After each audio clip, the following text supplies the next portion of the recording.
안녕하십니까, 조재팔입니다. 자, 먼저 조재팔 경매 유튜브 구독자가 10,000명을 달성했습니다. 다 여러분 덕분입니다. 자, 그건 그렇고 오늘은 아주 싼 농지 하나 보겠습니다. 충주 사계 2023 타경 31,521번 답입니다. 논. 여기 보시면 요놈입니다. 요놈. 뽀송뽀송하고 아주 좋아 보입니다. 위성지도 잠깐 볼까요? 위성지도를 보면 요 끄트머리 있죠? 도로도 접하고 여기 경지 정리된 농업진흥구역이죠? 그런 농지는 죄다 도로가 접해 있습니다. 자, 여기 보시면 도로에 딱 접한 아주 뽀송뽀송한 농지입니다. 자, 요 물건이 전체가 경매에 나온 게 아니고 3분의 1만 나왔습니다. 1692평방미터 중에서 564평방미터. 감정금액은 1861만 2천원, 현재 최저가는 953만원, 절반 가격입니다. 공시지가보다 낮습니다. 공시지가가 얼마냐 하면 공시지가가 평방미터당 23,700원, 23,700원 곱하기 3.3058 하면 78,347원입니다. 공시지가만 해도 78,347원, 대략 한 8만원 되죠. 8만원 되는데 현재 최저가는 5만원, 6만원 안 되고 한 5만 5천원, 평당 5만 5천원. 통상 농지의 경우에는 개별 공시지가가 시세보다 낮게 책정되어 있습니다. 대체로 그렇습니다. 일반 대지와 달리 농지는 시세보다 개별 공시지가가 월등히 낮다. 그 공시지가보다 낮은 금액이다. 역사적인 금액입니다. 다만 이 물건은 공유자 우선 매수 신고가 들어올 우려가 있죠. 지분 물건이기 때문에 공유자 우선 매수 신고가 들어올 수 있습니다. 그러나 우리가 경매를 하면서 볼 때 농지의 경우에는 굳이 공유자 우선 매수 신고를 하지 않더라.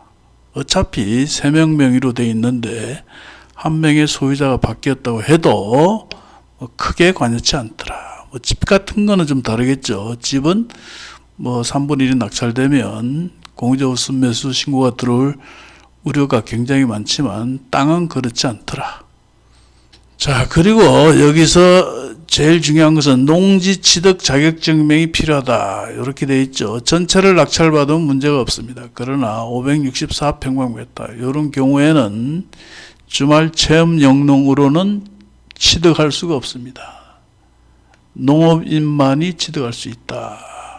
물론 기존의 농지가 한 500이 있다. 요거 합쳐서 1,000이 넘는다. 그러면 농업 경영 이렇게 신청을 하면 됩니다. 그러니 반드시 소관 행정기관에 발급 여부 확인 후에 입찰을 하시라. 1,000이 안 되더라도, 저는 지금 아직도 헷갈리는 게 1,000이 안 되더라도 농업 경영으로 신청할 수 있느냐 없느냐. 이 부분 한번 문의해 보십시오. 제 생각에는 주말 체험 영농 목적으로는 취득할 수 없지만 농업 경영으로는 취득할 수 있지 않을까. 농업 경영에 대한 면적 제한은 제가 없는 걸로 알고 있습니다. 그러므로 요 564평방미터를 취득하면서 농업 경영으로 신청하겠다. 요건 제가 확실치 않습니다. 제가 해보지 않았기 때문에. 그러나 제가 법 규정을 봤을 때 가능하지 않을까. 과거에는 이렇게 면적이 적은 것도 주말 체험 영농 목적으로 취득할 수가 있었습니다. 그러나 2021년 8월 17일 개정된 농지법에서 농업진흥구역의 경우 1,000평방미터가 안 되면 주말 체험 영농으로는 취득할 수 없다. 이렇게 규제를 해버렸습니다. 물론 기존에 농지를 보유하고 있는 분이나 농업인이라면 취득하는 데는 아무런 제한이 없습니다. 자, 여하튼 현재 최저가는 1861만 2천원, 절반 가격이다. 이 가격이면 무조건 손해볼 리가 없습니다. 낙찰을 받고 뭐 어떻게 처리하느냐, 공유물 분할 소송을 해야 되겠죠. 공유물 분할 소송을 할 때 농지법 제22조가 있습니다. 잠깐 보겠습니다. 농지법 22조를 보면 농지 소유의 세분화 방지, 그러니까 농지는 잘게 쪼개지 말라 얘기입니다. 이 법령을 보면 여기 3번 있죠. 22조 제2항 제3호 보면 분할 후에 각 필지의 면적이 2000제곱미터를 넘도록 분할하는 경우에 한해서 분할이 가능하다. 어느 한쪽이 잘라지는 면적이 2000제곱미터가 넘어야 됩니다. 2000제곱미터가 넘지 않으면 분할이 되지 않는다. 그러므로 통상 이런 물건의 경우 공유물 분할 소송을 하게 되면 100% 경매에 넣어서 돈으로 나눠 써라. 이렇게 됩니다. 그렇게 해서 경매를 넣어서 낙찰을 받든지 아니면 적정 가격에 낙찰이 되면 배당을 받든지 해라. 51% 금액에 낙찰 받으면 전체를 경매 넣었을 때 절대 손해보지 않습니다. 지금 이 토지는 지분이고 면적이 적기 때문에 이렇게 떨어졌는데 전체를 경매에 넣으면 적정 가격에 팔리게 되어 있습니다.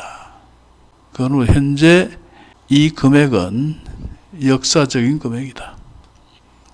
땅이 좋지 않습니까? 널찍한 게 빌라, 얄궂은 빌라 같은 경우 뭐 1억씩 하죠. 뭐 7, 8천 1억 합니다. 그런 빌라의 대지 면적 하면 10평도 채 안 되죠. 그러나 금액은 10분의 1 가격인데 땅이 170평이다. 아유, 보고만 있어도 배부르지 않습니까? 혹시 자녀가 있으신 분은 어린 자녀의 손을 잡고 이 농지를 한번 방문하는 겁니다. 그리고 손가락으로 가리키면서 여기서부터 저기까지가 이 아빠 땅이란다. 그러면 아이들이 얼마나 좋아하겠습니까? 그죠? 9천만 원 1억 주고 빌라 콧구멍 한 것보다 170평짜리 땅, 응? 이게 아빠 땅이다. 상상만 해도 기분이 좋죠? 그리 큰 금액도 아닙니다. 953만 원입니다. 절대로 손해보지 않습니다. 손해보면 저희 집 찾아오십시오. 제가 책임질게. 그런데 뭐 이걸 1,500, 1,800 써갖고 손해봤다. 그러면 책임 못 집니다. 요 금액에서 뭐 조금 더 쓰고 이렇게 평수가 적고 그런 농업진흥구역의 농지는 입찰자가 별로 없습니다. 경지정리된 농업진흥구역의 농지는 평수가 좀 커야 됩니다. 다이아 있죠, 다이아. 자동차 타이어 말고 다이아몬드. 농지는 다이아몬드 가격하고 비슷한 것 같아요. 조그만 농지는 가격이 싸고 좀 크면 클수록 가격이 좀 세더라. 그죠?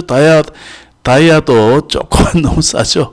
커지면 가격이 올라가듯이 뭐 1,000평, 2,000평, 3,000평 이 정도 평수가 되면 가격이 좀 세고 그런 경우에는 감정가 대비 뭐 80% 이 정도 팔리고 이렇게 조그만 농지는 좀 저렴하게 낙찰 받아야 됩니다. 너무 비싸게 쓰면 안 돼요. 잘 안 팔립니다. 조그만 거는. 전체를 확보했을 때도 면적이 그렇게 크진 않아요. 1692. 뭐 한 500평이 채 안 되죠. 이것도 좀 적은 평수에 들어갑니다. 자, 그리고 우리가 투자를 할 때 자꾸 개발에만 초점을 맞춥니다. 뭐 용적률이 어떻고 건폐율이 어떻고. 그러나 개발에 필요한 토지도 있고 농사 용도로 필요한 토지도 있습니다. 나무 심을 용도도 필요하고 이 물건은 무슨 개발 이런 쪽하고는 거리가 멀고 농지로 써보자 이겁니다. 농지를 필요로 하는 사람이 있다. 현재 평당 55,000원이면 경찰서 앞마당에서 팔아도 됩니다. 세무서 뒷마당에서 팔아도 된다. 이 말씀입니다. 손해볼 일이 없다. 막 그런 얘기입니다. 자, 이 물건은 4월 29일 입찰입니다. 아니다. 4월 29일 입찰이 됐고 2024년 다음 달이죠. 6월 3일 진행합니다. 농지취득 자격증명 신청은 미리 할 수도 있습니다. 그러니 반드시 미리 행정기관에 여기면 여기죠. 앙성면사무소가 되겠죠. 앙성면사무소에 전화를 걸어서 농지증 발급이 가능하냐 요거 물어보고 가능하다면 미리 발급을 받으시라. 그리고 입찰을 하시라. 다만 미리 발급을 받았는데 똑 떨어졌다. 그렇다고 제 욕을 하시면 안 됩니다. 자, 6월 3일 관심 있으신 분은 시세조사 해보시고 그리고 입찰 한번 해보시기 바랍니다. 영상을 보시고 도움이 되셨다면 구독! 여러분들이 구독을 꾹꾹 눌러주셔서 이제 10,000명이 넘었습니다. 그리고 좋아요. 좋아요를 눌러야 조회수가 올라간답니다. 그래 저도 좀 커피 사 먹죠. 자, 구독과 좋아요 꾹 누르시기 바랍니다.